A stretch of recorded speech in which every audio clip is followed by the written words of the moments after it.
A three-shot volley was part of a ceremony to dedicate a bridge in Carter County to Korean War soldier Razor John Doc Campbell.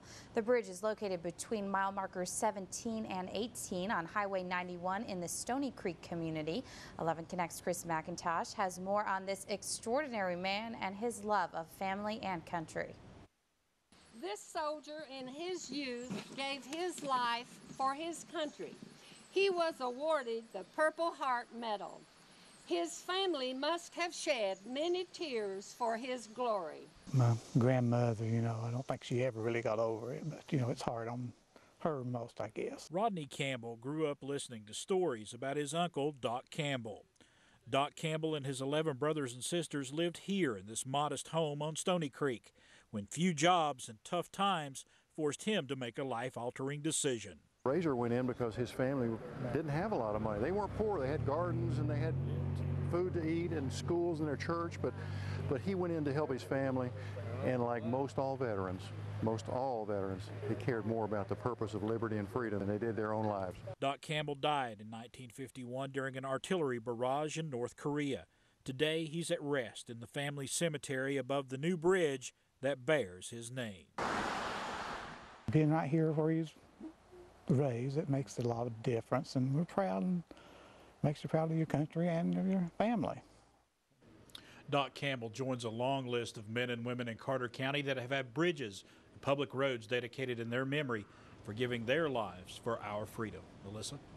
11 Connect's Chris McIntosh live in our newsroom this evening with a special story. Thanks, Chris. A young lady from Johnson City involved in a boating accident last summer has fought for her life and is alive today. Now, after losing a leg, she's in a new fight to regain some normalcy. And as Chris McIntosh discovered, the word quit is not in Miranda Johnson's vocabulary. We just hit a wake from another passing boat just so that it just caused the boat to dump us out. It's snowy and the lake level is down now, but the accident Miranda Johnson is describing took place here on Boone Lake August 1st. About the time I came back up to the surface, I didn't have time to move, and the prop from the boat just got me on my abdomen. The prop also cut her hands. A quick trip to this boat dock and a quicker trip to the ER turned into 7 surgeries, 2 months in the hospital, and the loss of her hip bone and left leg. Now Miranda wants to get back to her job as a nurse. She's 2 months away from becoming a full-fledged RN, but she needs a prosthetic leg. Since she can't work, she has TennCare for insurance, but TennCare has twice denied her request for the leg that will help her get back on her own 2 feet. The first time they stated it's because I've got a wheelchair. The second denial stated it's because I wasn't a runner. She now lives with her parents. Her dad gave up his job to stay at home with her. Now they're just waiting on TennCare. She don't need us to take care of her. She needs the leg so she can take care of other people. I mean, that's her life. Late this afternoon, TennCare emailed me their 2 denial letters. They do include the wording that Miranda alluded to, but they also indicate that they are still gathering more information before making a final decision on Miranda's appeal. Josh? 11 Connect's Chris McIntosh. Chris, thank you very much. Well, the owner of a Bristol smoke shop is seeking input from people who recently got ticketed by police in the shop's parking lot.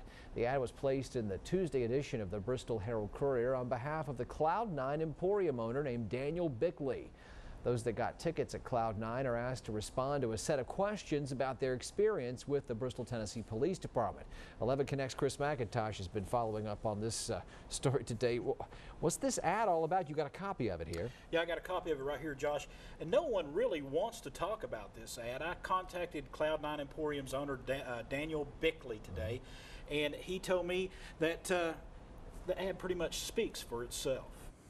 Bickley refused an on-camera interview with me, but according to the last paragraph of the ad, Cloud9 plans on addressing the ticketing at the shop through legal representation. Bristol police stepped up traffic enforcement at all of the smoke shops in the city a couple of weeks ago. This full-page ad asked those ticketed during that time to come forward and tell their story to Cloud9. Now, Cloud9 has since closed up shop, but I called the business this afternoon, and this is what's on the voicemail recording. Thank you for calling Cloud9 Bristol. Due to the recent harassment by the Bristol, Tennessee Police Department and in the best interest of our customer safety, we are temporarily closed until further notice. Thank you and have a great day. I contacted both the police chief and city manager in Bristol, Tennessee. Neither wanted to comment on the ad placed by Cloud9.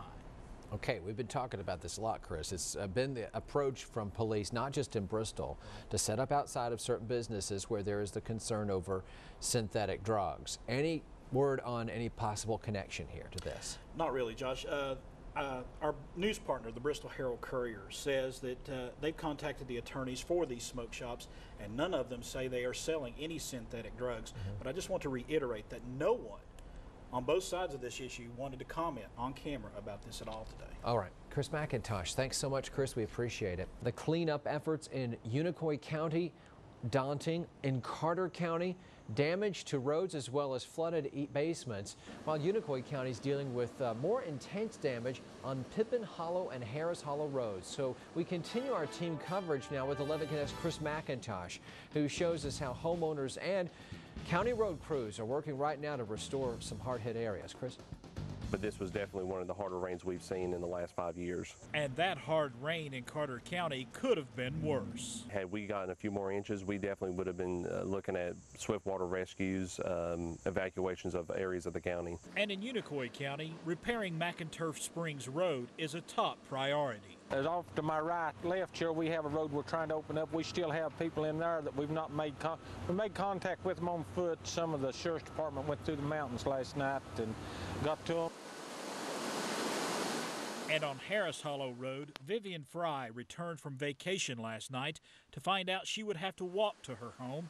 This is the fourth time in 40 years floodwaters have closed the road. It was gone. Everything's gone. Big logs in the road, boulders. So I was trying to get in to get my dogs out. And just down the road, Brenda Nelson is taking stock of the damage inflicted on her home after the floodwaters almost washed it down the mountainside. Just thank God it started receding before it washed it all the way down the creek. Unicoi Road Superintendent Terry Haynes says that at least 3 roads in Unicoi County were almost destroyed, and that could cost the county nearly $300,000 to $400,000 to repair.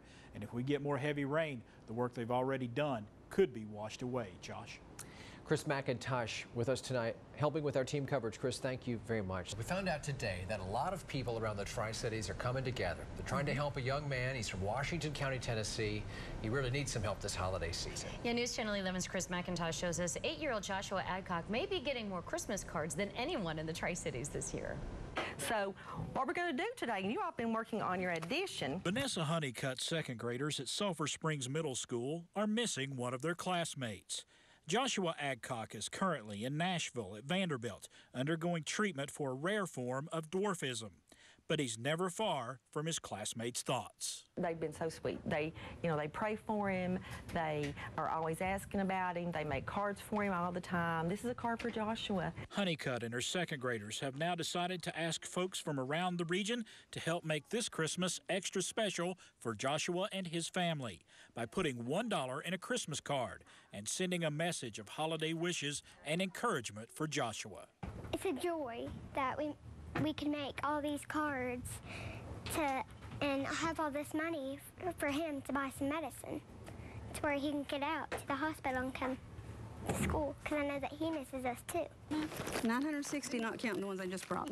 And the people at Niswonger Children's Hospital and Mountain States Health Alliance know Joshua, and they're pitching in to collect cards for their former patient. And I knew there were lots of people here that loved Josh and his family, so I just mentioned it to several of the nurses, and it just spread like wildfire. Everybody wanted to help that family. And even with all of the cards and well wishes, Joshua's classmates have one more message they want to pass along to him. Get well soon, Joshua! In Washington County, Tennessee, Chris McIntosh, News Channel 11, in your corner. How great is that? If you'd like to help out Joshua and his family tonight, you can send a card to Sulphur Springs Elementary School during school hours.